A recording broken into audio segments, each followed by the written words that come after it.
Hi everybody, this review is on the Spongebob movie, The Search for Squarepants. So the plot of this movie is SpongeBob and Patrick one day go to an amusement park called Captain Bootybeard's Funland. Not Glove World. Yeah, yes, that's really the name because Patrick really wants to see if he could if they could go on the big guy coaster but SpongeBob is really afraid of how enormous it is, but he does find out that he actually is tall enough to go on the ride but he chickens out on it and he asks Mr. Krabs how he can actually be more brave person because Mr. Krabs was in the Navy and he's had a lot of adventures. So, but turns out that the Flying Dutchman, this time played by Mark Hamill, is doomed to be trapped in the underworld, which is basically a parallel kind of supernatural pirate world underneath the ocean, and he's doomed to be there unless he can find a pure soul to obtain inside him, and he just knows whose soul to obtain: SpongeBob. So SpongeBob and Patrick go on a journey throughout the underworld, and so the Flying Dutchman can obtain SpongeBob's soul while Mr. Krabs and Squidward and Gary all form together and try to save SpongeBob from the underworld and try to prove, and hopefully SpongeBob can prove he's brave and tough. I really enjoyed this one. It's no surprise I am a SpongeBob fan. That's not something that's really news to you all. So I was definitely excited for this one, and yeah, I thought it was quite good. In terms of the theatrical SpongeBob movies, like the first three, I wouldn't say this is as good. In terms of the theatrical ones, this is my least favorite. I did like it more than the Netflix ones, though, Saving Bikini Bottom and Plankton. Although I liked Plankton, but I thought this was better. This one, because Plankton was good, but I feel like while I did appreciate Plankton for being different, it also did kind of feel a little bit, underwhelming for a movie. It kind of just felt like a long episode. This felt more like a movie, even though, yes, it's not like huge and enormous like you'd expect. And just like Plankton, there's some live action scenes, but it's not throughout like a lot of the movie like the first three are primarily Saving Bikini Bottom. Like there's some live action stuff, like primarily you do see the Flying Dutchman in his human form, and he is actually played by Mark Hamill, which is funny enough. And Mark Hamill, even though I do think it would have been good if they got the voice actor from the actual show. I think that would have been better. But honestly, even though you can tell it's a different guy, Mark Hamill does have a good voice for the Flying Dutchman. I mean, yeah, it basically is just his Joker voice, but I think his voice performance was actually quite good because it's no surprise Mark Hamill is a great voice actor and he really can do good at doing all kinds of voices. So he definitely really works well with a role like this. I'm glad they didn't just get like another well-known actor. Like they got an actor who, yes, is well-known, but is also experienced with voice acting. So it doesn't just feel like they got just some well-known actor to voice the Dutchman. It doesn't sound distracting. Mark actually does really good at making the Dutchman actually sound somewhat intimidating, but still very funny. Because in the show, the Flying Dutchman isn't really threatening. He's more so funny. Although, I mean, yeah, in the first episode he was in Scaredy Pants. He tried to seem more like a threat, but even then, they do kind of play it off as him being funny. And even here, yeah, they do. He definitely is more of a funny antagonist, and I did like that they did that. They lightened it up a little for SpongeBob, even though, yeah, aside from Plankton in the first movie and Dennis in the first movie, none of the antagonists of the SpongeBob movie really feel intimidating. They're kind of more funny, but I think Mark Hamill's the Dutchman. He does have a good voice for the Dutchman. Like he tried to make it its own thing, and he's not just trying to be like the other voice actor. So I like that they did that. He tried something a little new with it, and the only thing is that, like, yeah, the message is kind of you know derivative of the first movie. Like the whole movie is SpongeBob trying to prove that he's a big guy, even though the whole point of the first SpongeBob movie was SpongeBob wanting to prove he's a man and he wants to be seen more as just a kid. Here, that's they kind of do the same thing. I mean, they don't really do that much with it. I mean, granted, the motivations are different. It's mostly because, like here, they just, SpongeBob and Patrick just wanted to go on a big roller coaster.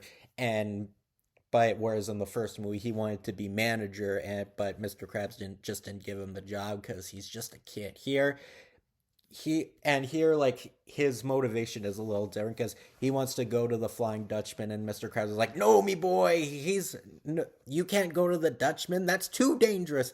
But in the first movie, he had to actually risk his life to save Mr. Krabs and prove his innocence because he really had no choice. He had to save the crown. It's it is a little derivative in some ways, but also does add some new things and way the story structure is. And of course, it's SpongeBob. There's some good laughs. I mean, I wouldn't say it's as hilarious as like the other movie. Like I went compared to the first three movies, I don't think this one was as funny, but I'd say it's probably a little funnier than Plankton because I did like Plankton, although I did think this one definitely had some moments I laughed more. Although same Bikini Bottom, I don't think I laughed once. So I mean, but it's SpongeBob. Like you don't want it to be, have the same jokes as like the ones you think are really funny. They at least try to do new stuff with it. And yeah, they do new stuff with it. I mean, yeah, obviously some of the jokes are a little stupid. Like there's obviously going to be a couple butt jokes here and there, but I get it. It's SpongeBob. For every good joke, there's going to be a stupid one. So that's really what the show is. So I can't fault it for that. So it's got a little bit of everything for everyone. And yeah, none of the humor is really for adults. Like most of it's just kind of cute humor. Like none of the jokes, there's no jokes that are kind of really uh suggestive, I guess is the right word. Whereas like the show, like there's always like those hidden jokes that adults would only get here. The humor was a little safe, but I don't mind that. Like I think SpongeBob is a case where even when the jokes are kid friendly, it can still be funny. So it's basically what you want in a SpongeBob movie. It's funny, it's adventurous, and provides lots of good laughs and colorful animation, even if, yeah, the themes aren't really new to SpongeBob, but it is kind of refreshing in terms of compared to the other SpongeBob movies. They're not going out of water above the surface. There's no well, there is live action, but like I said, like Plankton, like it's not like going to the real world and like having a lot of live action characters be focused on. No, here it's mostly an animated movie, and I did like that they did that for a change, kind of like Plankton. So yeah, I'd say for two SpongeBob movies this year, I'd say they did quite well with it, and I did have a lot of fun with it. So yeah, if you're a SpongeBob fan, like I don't know what else to say. It's fun. It doesn't provide anything new story wise, but like if you want to see like even just like a pirate themed SpongeBob movie, I think this is a really interesting one to check out. So yeah, SpongeBob Search for Squarepants. I don't know what else can I say, but as a SpongeBob fan, I was pleased with it. All right, the trailers I got before the movie, I only got three trailers. Yeah, only three. Um, I had three the sheep detectives. Uh, I don't know. This looks odd.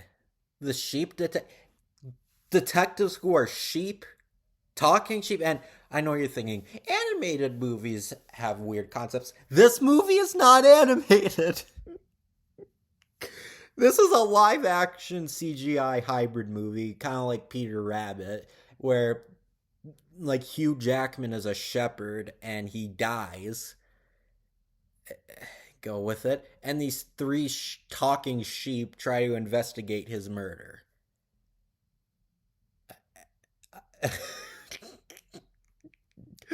Okay? Like, this seems like something that would have worked better as an animated movie. I mean, I know everybody says this whenever a video game movie comes out, which is definitely not true. I don't think that should be the standard. But, like, I think this is a case where it should have been an animated movie actually works. Because talking sheep as detectives, like, and they're not even bipedal. Like, they're not walking on two legs and stuff. Like, no, they're just like CGI sheep just walking around with detect. It looks weird. I mean, Hugh Jackman plays the shepherd, and given he dies, he's probably not going to be in it long, so that's a shame. But I don't know. I really don't know. Maybe it could be another Clifford the Big Red Dog, Lyle Lyle Crocodile situation where it actually ends up pretty charming when it could have been a lot worse. So, but I don't know. It seems really odd to me. Maybe it's good, but I guess we'll see what happens. So I'm not too sure about the Sheep Detectives. I mean, maybe it's okay. I don't know, but we'll see. The Cat in the Hat. Jeez, didn't this movie get delayed to like this November or something? Like, jeez, and the trailer for this came out like last summer. Like, I hope I don't have to sit through the trailer for this for too much because hopefully they release another trailer because I don't. If they show this before every kids movie I see in the next few months, I don't know how much I'm gonna take it. Granted, I only saw this trailer before like Superman and Zootopia 2, but aside from that, like I don't know how much I'm gonna take Toot Fart to. But Cat in the Hat, it looks all right. Maybe it's okay. I don't know. I do like the animation about how like it looks kind of overexposed and bright while still kind of having that half 2D computer animated look where it looks kind of flat. But I don't know. I guess we'll see how it works. How they Cat in the Hat ends up as a full animated movie. Maybe it could be okay. And this isn't a new movie. It's a re-release of Madagascar for its 20th anniversary. Even though the 20th anniversary was last year. What? Anyway, but I can't say what I think about it because I've already seen Madagascar and it is a really good movie. So, and I saw it in theaters when it originally came out, so I'm not gonna see the re-release. So, yeah, but if you're a SpongeBob fan, this new movie is quite good. It might not be as good as the first three theatrical films, like I said, but at least it tried to do something different. And there is enough laughs and good animation and a really fun story to tide you over. So yeah, I say it's worth checking out if you love SpongeBob. So take care.